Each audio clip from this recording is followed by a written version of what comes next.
Lloyd Christmas. All right, here we go. Overdrive, off and running. TSN 1050 on the TSN app.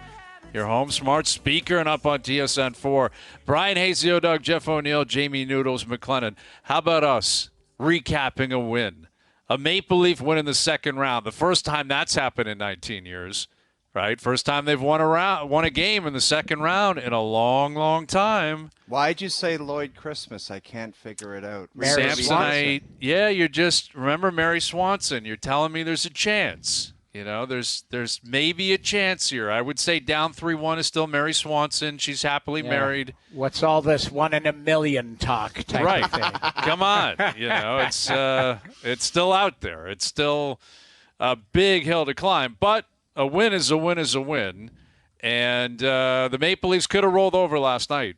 They could have rolled over. That was the night to do it. Like, now I expect they show up and play tomorrow. I don't know if they're going to win tomorrow night. But if they were going to mail it in and say, forget it, it's done, like this is just too much for us, You get pumped last night and you stay in Miami, right? I'm just kind of torn between, like, they got to be happy for themselves. They dug in and they got the win and they played a team game and they all worked their ass off. They supported the goaltender. But it kind of makes you wonder, why didn't you do it in Game 3? Because it doesn't matter. It's over I now. know. Game 3 I is know, over now. but it's like if they go back to Toronto, like you're always going to go back to that Game 3 and say, man, that's the one that really got you because you fall down 0-3. But it was a great game, and they got a lot to build on. Do they have enough to take it back home and say, now we can really get their attention? Much like Matthew Tkachuk said in Boston, where he said, remember this building because we're coming back here. Can they do that? Can they pull it off? Because if they can get the win tomorrow night, then you're going to get their attention. Because they're probably saying, you know what, our goaltender's going to be good. And Matthew Tkachuk's been very quiet for them in the last couple of games. It's not like he is the dominant player as of right now that he was all throughout the beginning of the first round and into the first couple of games. So they got their attention, but can they continue it? And it was just like, it was just work. Well, man. they have to. I know the captain said there was some execution. Oh, he always loves saying execute. That wasn't about execution last night, man. They just worked their asses off. And if you look at the goals, William Nylander just went to the net. Mitch Marner just shot it on net. And I think sometimes they think they have to in pressure situations. They've got so much weight on them.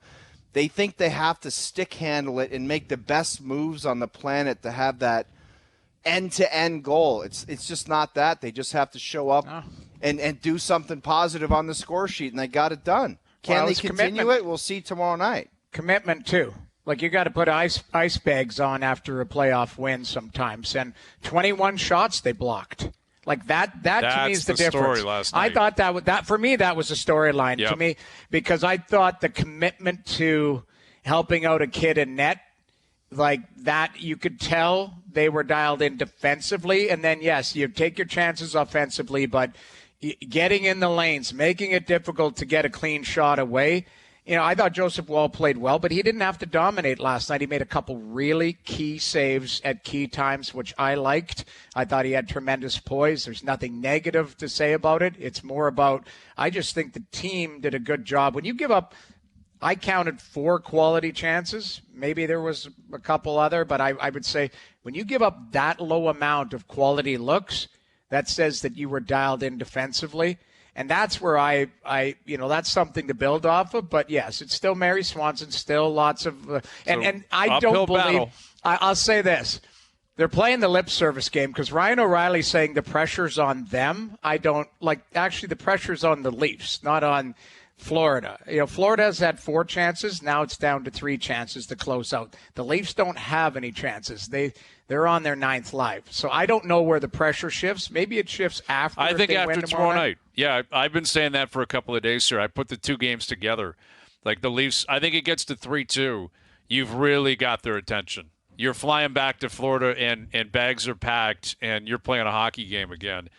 That all of a sudden switches psychologically. Like, let's not forget, Florida just won 6 games in a row in the playoffs. They just won 6 in a row, albeit over the course of 2 different series, but they just did it. They beat Boston 3 times in a row. They beat the Leafs 3 times in a row. Well, the Leafs just have to beat them now 3 times in a row. It's still a very daunting task. It was a very low-event game on both sides last night.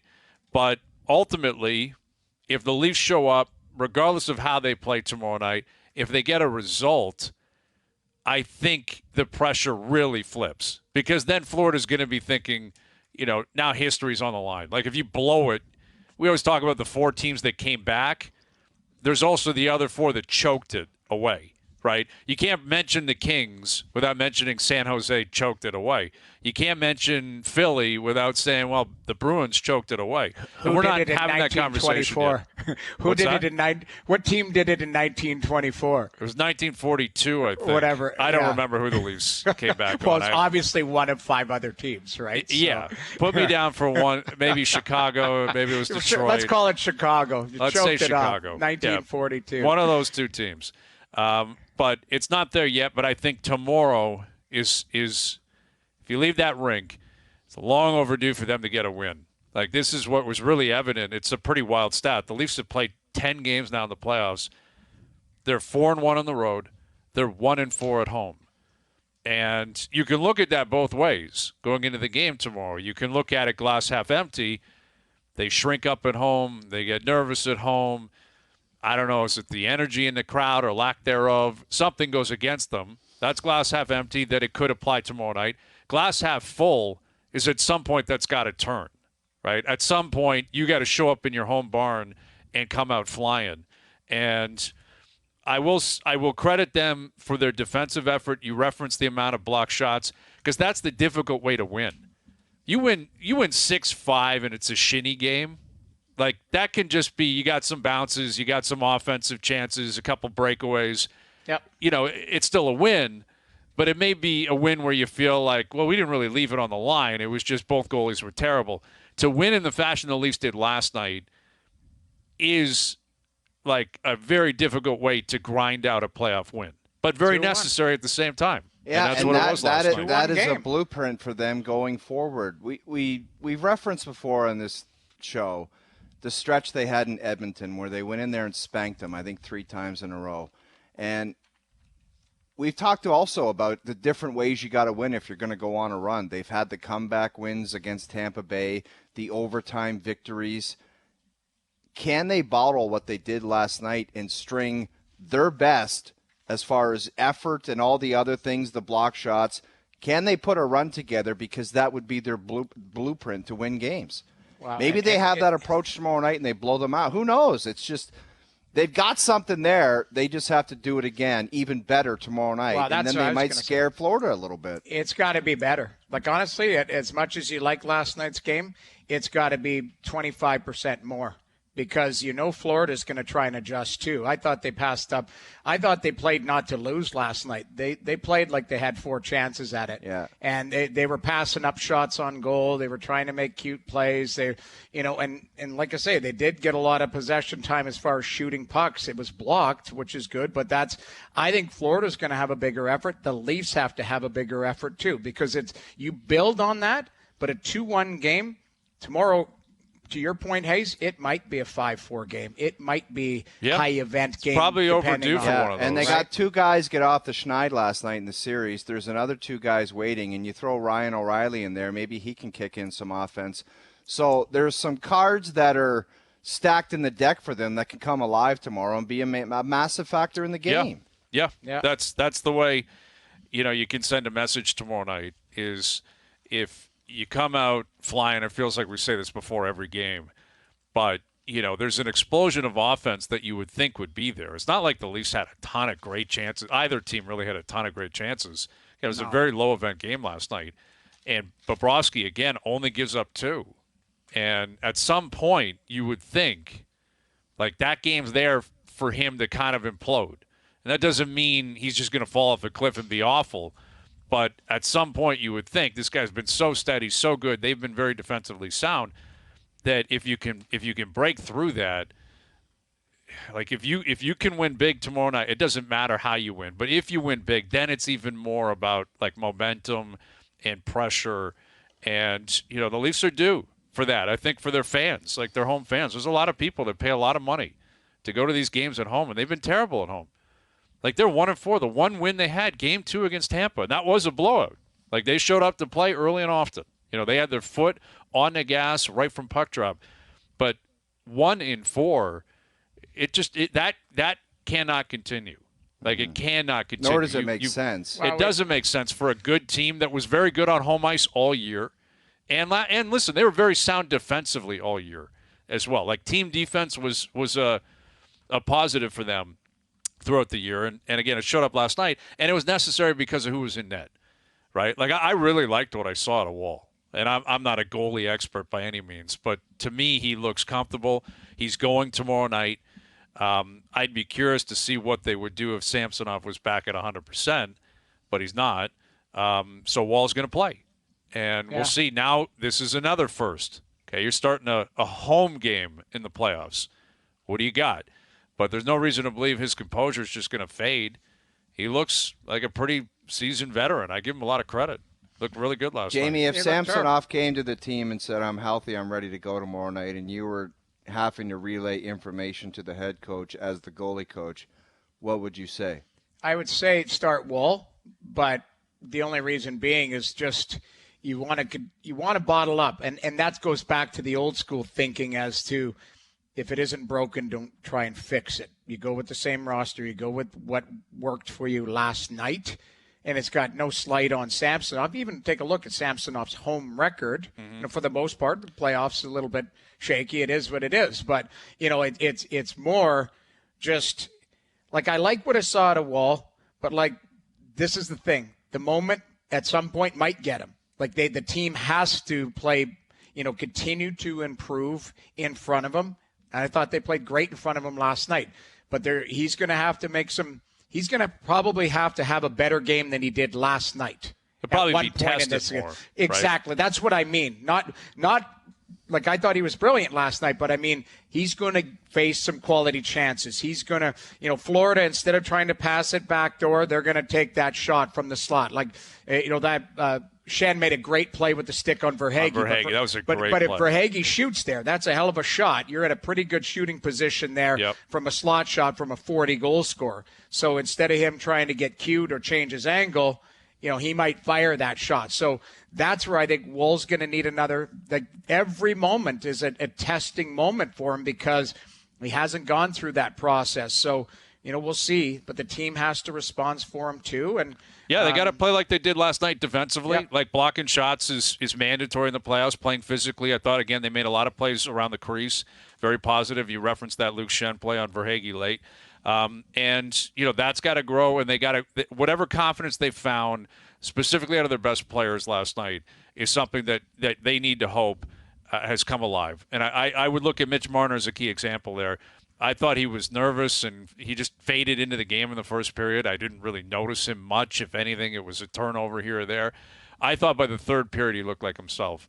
I thought he was really, really a positive player with the puck on his stick. I thought he looked comfortable. The goal he scored was a meat and potatoes goal, but that's fine. Like, who cares? Just throw it on net. But he is such an important piece because he plays every possible situation. And he's got to exude confidence, and he's got to impose a will on every single game. And I thought he got better as the night went on, and I thought by the third period he was great. And it was needed. Right? He's been called out for a couple of days now. People not loving some of his quotes, not loving his approach, the way he played in Game 3. It speaks for itself. That is something that needs to be bottled moving forward. How he played in the third has to continue, because if it does, then the offense can start to possibly develop. The puck possession, plays with the puck. He's got to exceed even what you would expect in the regular season. Like, that's the nature of the playoffs. Well, you have to. It has to happen. But for me, he's just got to play faster. Like, I think. I thought I saw that in the third. Like, right, I thought he was really, maybe that really goal, good. Maybe that goal helped him out, and he's over the hump, and he just says, you know what, I just got to go out and play. Who knows? Like, what I mean about playing faster is just. Like, he's a guy who likes to slow the game down, turn and stuff. There's no room out there. You're going to get hit, and that's where the start of the game, He looked a little timid again, but then he started to realize, like, I'll make a little quick like I always say that pass to Matthews to start that comeback, that was vintage Marner. Game 4 at Tampa, you're talking. Yes, that translates to the playoffs. Quick little spin, still high skill, but executing it quick so that the defenders can't react. Even the goal last night, I think, is an example of that, Noodles. Sure. Like, he had ice. In the regular season, he maybe just, keeps doing the edge work. Looking for an option. And looking for an option. Instead, he just said, I'm putting this on net. And it's a CNI shot that gets through, and it's the game winner. But that's what I mean by, like, it's just, he's a guy that's not overly physical, doesn't, in the regular season at all, really want contact. Not that anybody does. So when there is time and space that's limited, he has to find a way around it. And that's where, like you say, third period against Tampa, there were pockets where it's like, okay, he knows what to do. He knows exactly his vision. It's just figuring that out. And there will be adaptation from Florida as well. It'd be interesting to see what they do a little bit different. Now it's on the road, matchups, all of that fun stuff. But, Leafs are going to have their hands full. Exactly. Yeah, they're live. They could have rolled over last night. Like, not that should have been expected or accepted. I still don't love that Keefe feels necessary to come out and keep trying to convince people they care. Like, we get it. I hope so. I don't even know why you have to address that. Like, we get it. Obviously, they better care. If they don't, then you should just go right up to the front office and say, get these guys out of here. Like, that should go without saying. But, that's what is at stake. It's still a big picture conversation, right? And I think if they lose tomorrow night, it's still a big picture conversation. I think if you move into Game 6, it becomes about how you lost the series a little bit more. You look back on the second period in Game 2. You look back on how flat they were at times in Game 3. It's still more about them proving their character, proving, who they are as a team. Is there any cohesion there? Do they have a winning pedigree? And I think all of that rolls over to tomorrow. And so you look what, at the way if they the get to a Game 7, Hayes, you're willing to say?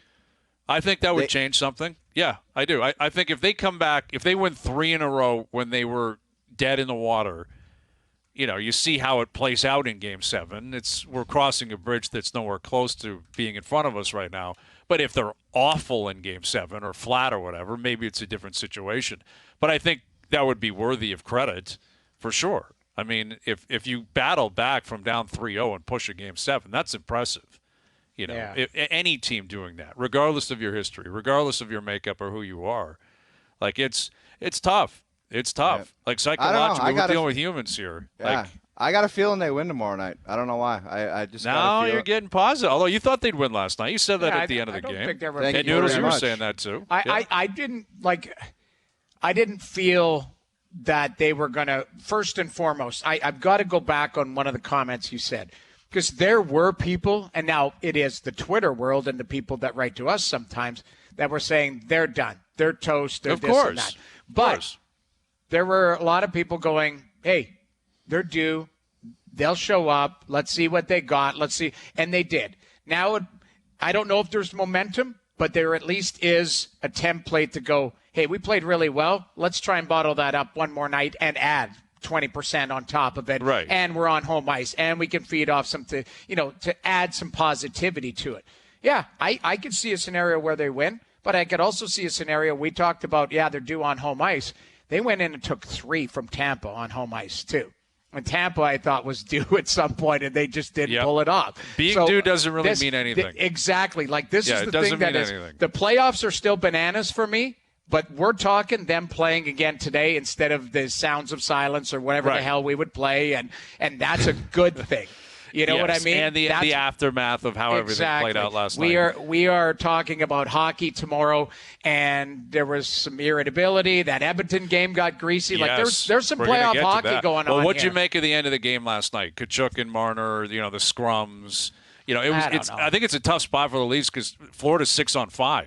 So you're outnumbered immediately when you get into a scrum like that, which is tough. I just thought people think that Sam Bennett took liberties. Like, McCabe went in there punching too. Like, you go into a scrum, guess what's going to happen in a Yeah, scrum? you're hitting and you're punching. People are punching and doing whatever the hell, but like I was like, hey, that's playoff hockey. Like I didn't have a problem with it. Like I don't know how you running guys away felt. saying I'm not involved. Like I thought it was good. Like they have stuck a in problem there, with and it. that's all you got to do. Like, you the always hit- talk about that, Hayes. You want them. Like if that stuff happens, you don't just say, "Oh, that's not for me." They are all in there, and that's you got to what get else in. You have to get in. exactly. There's a couple things I would suggest. Like, I don't think laughing at any point in the playoffs is ever a good idea. Oh, so you're thinking that Austin Matthews smile? Yeah, and, the then Mitch Marner afterward, like smile. Mitch is laughing at Kachuk. It's like just don't go there. Don't put yourself in a position where you think enough. like there's nothing funny on the ice when you're down 3-1 and it's a scrum. But Right. Marner's not getting in. I thought he got into the scrum, and then Exactly. naturally Kachuk was like, "That's a guy I'm going to grab." And it wasn't going to lead to a fight at any point. The ref was right in there. So it doesn't really matter, pushing or punch. I'd like to see him pop him, but it didn't happen. But what I really would have liked to have seen was Barkov was sitting over there. Pop him. Like, because Barkov's no different than, like, he has no interest in anything. Yeah, he's not. He's a big He's a softy. big dude, but he's a skill guy. Like, he's a smart skill guy. And I think Camp was with him, and it's like, all right, if Kachuk's grabbing Marner, pop him. Like a little tit for tat there, I think is something that maybe you can look back on if you're breaking it down like it's a Zapruder film, saying, okay, Right. if they're going to grab him, we're going to pop him. But everything else, it was a big hit. Like Montour threw a massive hit on Riley. It was legal because there was still a second on the clock and Mo had the puck. But I like that Achari got in there immediately. McCabe What got about in there that hit immediately. on Gudis on Camp? Oh my That god! was I thought that was massive. late. How was too. it? How I don't know how that wasn't a penalty. Though. I know. I thought it was a penalty. Like you hear the 100%, whistle, but- and it was so quick because That's was a boarding penalty or something. Dude, Yeah, that interference. Is, You know, but here's the thing, though. He turned around, standing there, going, "I know somebody's coming for me." Like he literally turned around, and like I think everyone was in shock because the whistle had gone. Like I thought it was a penalty, and I'm lucky. I think not lucky. I'm happy that Camp is all right because he looked dazed there. I was like, that kid's out, but he wasn't. He just was looking up, going, "Did I get crushed like that?" Like Yeah, because it was like shoulder on shoulder. He just got Yeah. up. It was a really, kind of violent hit. But it was more so that the whistle went. Like that's what Yeah. the officiating last night. Like how does that not get called? Bunting was bleeding. Like he that was a 4-minute. But you how know that what? wasn't They a got- 4-minute is beyond I thought me. to myself, though, guys, it was almost justice because it should have been a 4-minute penalty. It didn't. But then the ref booted it to Nylander in front of the net. So you're like, okay, we're even. I guess in a way, I it's don't know. like I kind of everything chuckled. I kind of was like, evens out. I was like, okay, that should have been. But like, that's just luck. That literally goes off the right knee of the ref right to Nylander on the twig in front, and he's wide open. Look at literally Ekblad. because Ekblad's- Ekblad's waiting for it to go around the net. He's playing the little chip and chase. Are Of you course. guys not curious what the ref said to Bunting when Bunting said, "Can you please look at my nose right now?" Yeah, I Like, what did the ref say? Oh, you cut yourself, or like, I just don't understand that. I don't know. I either. want to Maybe- know what the ref said back when he said, "Can you please look at my nose? It's bleeding." Yeah, maybe they thought it was like a wrestling move, like Or a the- packet of ketchup and. But they say no. They do say sometimes the visor cuts, but like if I would love for him to be like the visor cut. You at least I would Noodles, love to that hear play it. is called 100% of the time. If you look at the guy's Don't nose and there's disagree. a little nick, it's I a don't disagree. 4-minute penalty. Yes. That's why I and said I they missed understand it. he's had his issues with the ref, but it's cut and dry and bleeding. 100% It's just like agree. I'd like to know what the explanation was from the ref. Oh no, that doesn't look cut enough. I don't know. There wasn't I think it one. was a- And I it think doesn't was a matter now missed 'cause they call. won, but- it was a missed call. But like I say, if anything, if there's a silver lining, it's the ref. Maybe that ref. I'm not even sure if it was that ref that made the call. He literally booted it Well, to Nylander in front of the net. It was a and they- blatant high they stick. tied I mean, it. either guy could have called. Anyone in the building could have called it. Right. But- It was a missed call. Yeah, for sure. of course it was. I mean, it's a.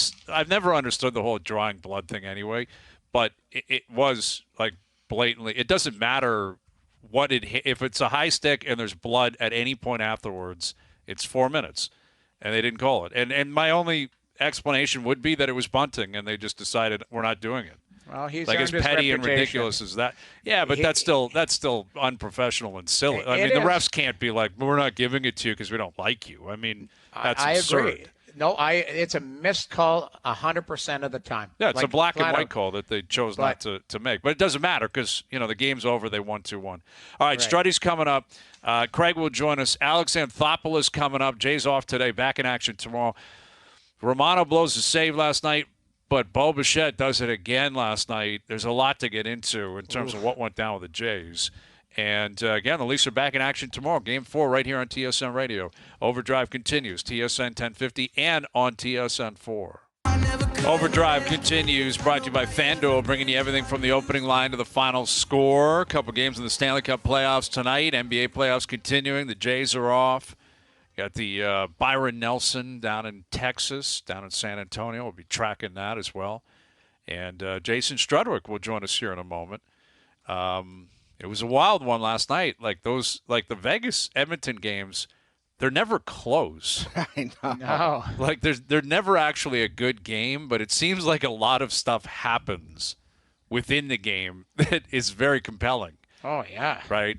Like there's obviously offense last night. Like Nugent Hopkins scored his first goal of the playoffs. Crazy. And you'd think one of the games would be like triple overtime. Yeah. Because they're both quality teams. It's like head to head, let's take one deep and go to trip, but it's just blowouts. Blowout, like hot start, and then the other team just rolls over and they're like, whatever, we'll get the next one. And not without some grittiness, though. That's the thing. They roll over like on the score, like they roll over on the scoreboard, but then it's like almost not fight night because that's not what it's like in today's game. But it gets greasy. That's the word. It got greasy last night, and if you missed it, there were a couple things that happened. One, and we have news on it already because it's effectively a rule book play, automatic. Darnell Nurse, instigator, late in the game, he's suspended for Game 5, and it was an instigator. Like, he came out of left field and just found Haig and decided we're going. Now, he and Haig had been going back and forth for a few games now, which is rare for two defensemen. Yeah, and that was for the hit on Hyman. Yeah, well, exactly. But also, it was a Game 3, I think, where Nurse was asking him to go. And Haig was like, no, I'm not going because we're up big. And then, it's kind of gone back and forth, I think, a couple of times. And Nurse has been trying to get his hands on him. And obviously last night it happened. And as you mentioned, it was in retaliation to something. But Nurse has been suspended. But the Pietrangelo slash on Draisaitl, nothing's come of that yet. And he's going to get suspended. I'd be surprised if he didn't. I think it gets a game. Listen, I love Alex Pietrangelo. But I'll be honest, he showed frustration there because Edmonton's been chasing him and Stone around for 4 games now. Like taking extra shots on Petro, like taking extra shots on Stone and his back and stuff. For me, he lost it. And I think it's a game. But he was frustrated. I don't know how you guys feel. Like it was. I had an empty net one night, job. Jamie. Yeah, I had an empty net in St. Louis one night. And Al McInnes did that to me and broke a stick right over my arm, and the ref just was like, nothing to see there. But in watching, I know, that, Al. Yeah. that's a drill at the Jason Strudwick defense camp where you just dump a puck in the corner and Struddy sends the D in there to start tomahawk chopping. Yes, that's right. I think it's named after Struddy. That was the Struddy last night. Struddy's giving me the gears about my jacket while he's got his Mark's Work Warehouse plaid jersey on and his orange tabs, and he has the nerve to criticize my jacket. Oh, I didn't see that. Well, here he is, Jason Strudwick. When were you chirping, Struddy? You're chirping online or what? Oh, my son turned the TV on, and there you were, the three of you guys looking good, guys. Noodles always dressed in nice colors. Hayes always looks a little insecure, trying to dress better, so I don't know exactly why. And then, dog, looks like you're going to Miami Vice costume party. I'm like, is Don Johnson your spirit animal? You just need a couple shoulder pads in those things, and you're set. Yeah. What gear do you have on right now? I guarantee it's a red and black plaid sweater, button up, undone with a black T-shirt and black orange tab jeans on. I actually was golfing this morning, so if you really want to know, I've got some nice shorts on, not too sexy, and then a little bit oversized golf T-shirt, right? So I don't know. I can't compete with Don Johnson, but I'm looking pretty good. Okay. Do you ever get any eyeballs across the fairway when you got the legs out, or no? Well, only hit it as far as I do. I mean, I don't know what's after the tips. Like, where can I hit the parking lot to make the holes longer? They got a Tiger. They got a strutty courses, right? Like they did with Tiger back in the day. I'll tell you, the only thing that I've seen this guy golf. He wears do you still wear a visor out there? I have it on right now. That's Guy an wears a outrageous visor. decision. No, I like a visor. Keith Mitchell has a great visor, and I'm trying to find them. They're higher up. It's a gorgeous look. No, it's not. He's a professional golfer. Okay, you're a chop playing in Edmonton. You cannot wear that visor. I wear it all the time. They're on sale. Sunburned scalp. You need a hat. got a hole in the middle where the scalp is actually exposed. Strutty, you should wear a toque. You should wear a toque golf. Just a little beanie. Yeah, a little Exactly. beanie out there. A hipster on the course. Yeah. Well, Strutty, let me paint a picture for you here quickly. Now, we all believe that Pietrangelo is going to get suspended, but what if Nurse, who has already been suspended, and Petro doesn't get suspended? Like, what happens in Edmonton? How does George Parros cruise down the streets of McLennan and Strudwick? Yeah, I think he wouldn't be welcome on White Avenue for a couple nights at least. That's a tough look. And let's just take it through now. This is an area I actually know quite a bit about. Scoring is a little bit more hazy, but this fighting, I know it well. So, by the letter of the law, the instigator rules that, did you do something to promote a fight? And, it's pretty rare for two defensemen to hook up mid-shift. It's just because you're kind of opposite ends of the rink, right? I'm on by my net, you're on the blue line, or vice versa, right? So there were a couple times where I wanted to fight. Like, I wanted to fight Luke Richardson. Not that I didn't like him. I idolized him as a young guy, so I'd rather fight him than Bob Probert. So I went out of my way to get a piece of Luke. And, so I intentionally did it. Now, this guy being Nurse, he's standing on the blue line. He just skates in to an area where nothing was going on. The puck was below the goal line. I didn't think there was really anything rough stuff going on, too crazy. And so by going in there, I believe he may not be, literally throwing the punches, but he's instigating some kind of action by going down there when there was no reason to go down. It wasn't a pinch. He just beelined it straight for it, kind of like O-Dog looking for the nacho chips, right? Like, just straight at it. So it's one of those situations where I don't think he actually started the fight, but he went there. He promoted the fight. So I think that when I read the rule, I can kind of see why he gets it. I don't like it. I don't like that call happens, but I understand why he's getting a game. On the other side, Pietrangelo, I mean, when I first watched him, like, he's going to get $5,000. But to tomahawk chop someone like that, like, he was splitting wood. That was a cabin split that he was going for with his, to try to really let Draisaitl have it. And I get it. He's frustrated. And when I see that, it tells me the doters have gotten in his head. And I understand because they've been pounding him all series, running him. Early in the game, Kane drilled him from behind. And you could see he was kind of favoring, it looked like a right shoulder, maybe right arm, something like that. Like, they've been all over him. He snapped. Not a smart play by him. I hope that they both get suspended because I think it just calms the waters. I think it's unlikely that he being Pietrangelo, gets 2 games. I'm probably more in the 1 now. Originally, I was maybe a $5,000 suspension, but now with the Nurse situation, I think that the easiest thing would be to have them both sit out.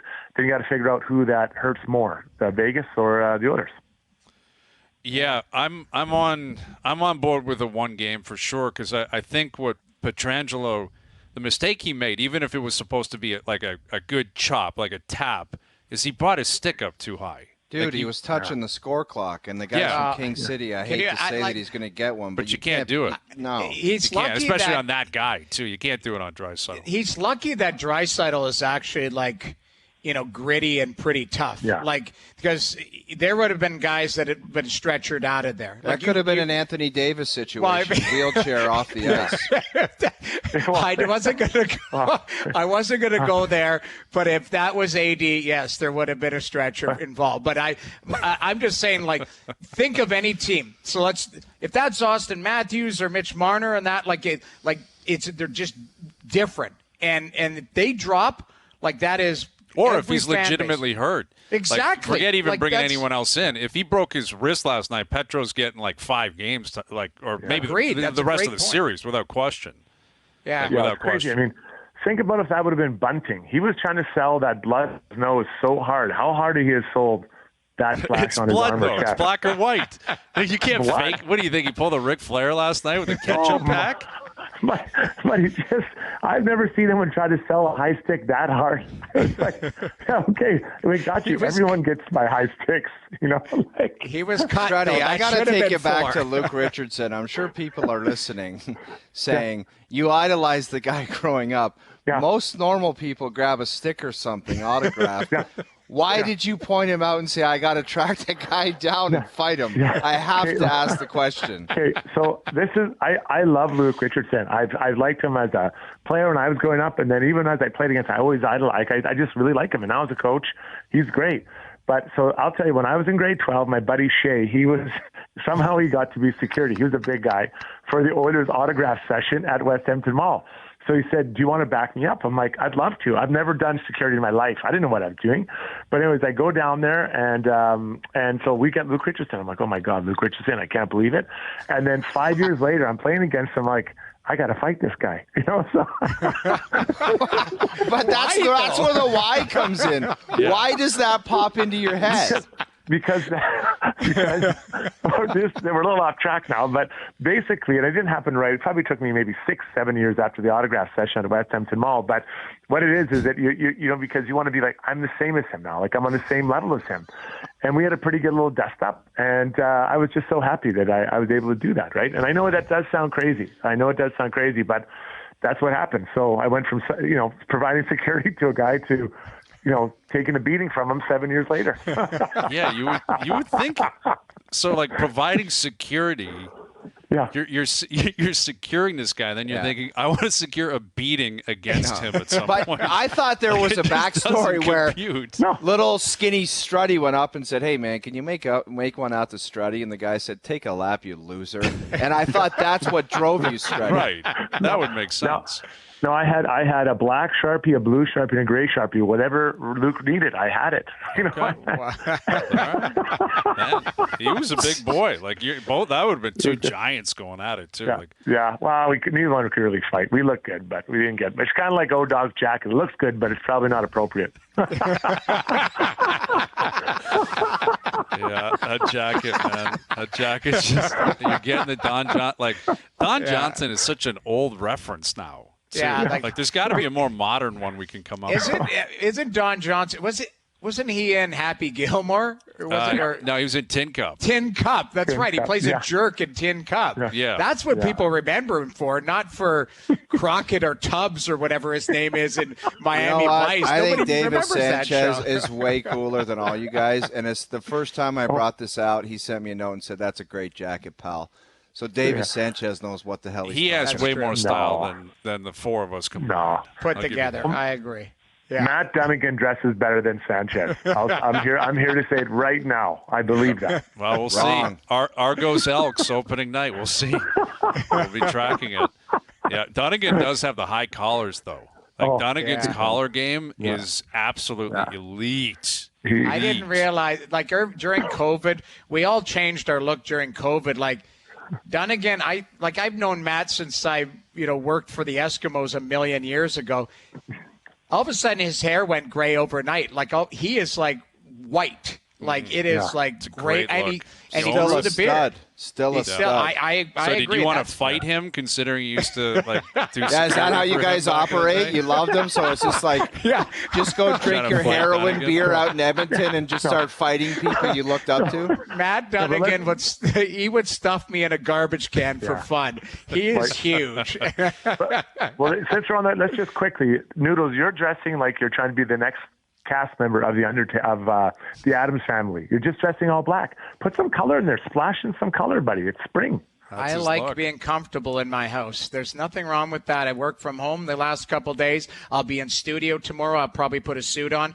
But right now, I'm wearing a nice dress shirt and a pair of shorts because I'm comfortable. Yeah. And the kids all are out good. swimming. Life's good right now. Strud, Are what's you your Steve? spring? What's your spring go-to, Strud? That just What- absolutely breaks necks at the grocery store. What Noodles thinks he's like Steve Jobs. He just wears black every day, right? Black turtleneck.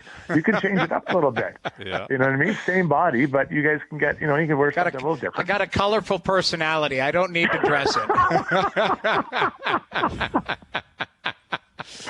We haven't even talked, Strutty, before we let you go, we haven't even talked about that Leafs win last night. Did you watch it? What are you doing? What's going on? Oh, I watched it, and I thought they played a great game. Now, to be fair, I texted your wife, Noodles. I'm not sure if she told you before, and I said, I'm feeling it for the Leafs tonight. And I did. I thought they were going to play well. She didn't tell you? She thought you know why she was mad? I walked in before the game too, and I said to her, I go, they're going to win tonight. She goes, get the hell out of here. She thought we were trying to reverse jinx her or something. I said, I'm telling you right now. She goes, Strutty texted me too. He's trying to jinx it. I go, he's not. I go, when you have a feeling about a game, you can converse it with your friends and with your spouse. She's like, get the hell out of here. You're jinxing it. I was like, all right, I'll go watch it in the living room. Like, I felt they were going to win last night, and I said that before the game. They did. Yeah. They played well. You know what? I think defensively they were way better, right? And it's weird in many ways, same way as the Oilers. Like, when they have attention to detail in their own zone and on the right side of the puck, right side of the guys, they're a good team, but it's when they try to get away from that, or when they get away from it, it's difficult. So now you got to do it. I think it'll be hard. Florida, I don't know. They're going to be pretty fired up again. I got a feeling Tkachuk might insert himself into this game tomorrow, or whatever it is. But yeah, no, it's good. It's good. You got to start somewhere, right? Get that first win, and then see what happens after that. Yeah, exactly. Yeah. And like you mentioned, Tkachuk, and he has been quiet for a couple of games. He was really quiet last night. He never factored in at all.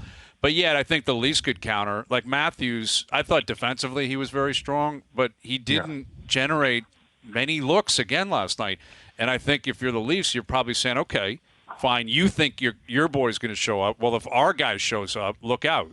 Maybe it's a factor if it can continue. Which one of those two can crank it up? Right.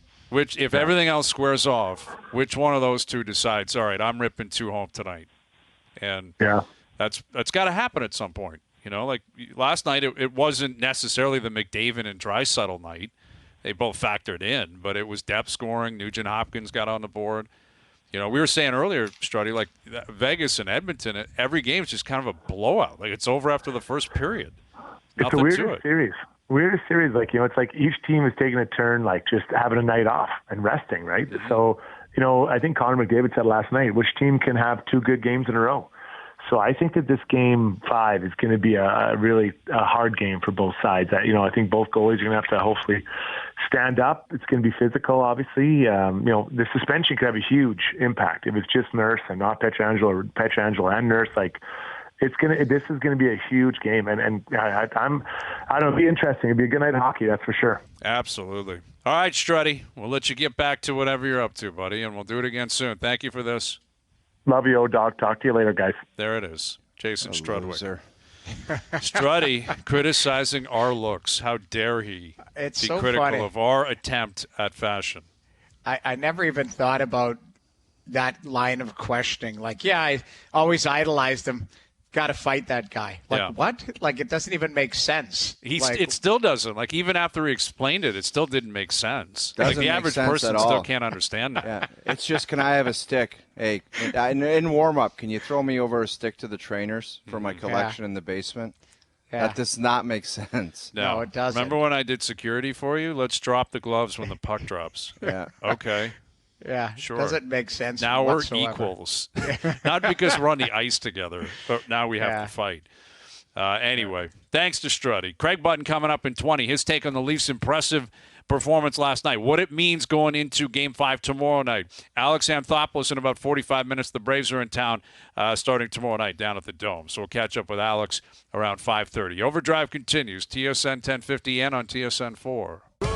Overdrive continues, brought to you by FanDuel, bringing you everything from the opening line to the final score. Leaf fans feeling good today. It's 3-1. Still a big uphill climb for sure, but it could have been darkness today. It could have been the end of the road. You got at least one more game tomorrow night.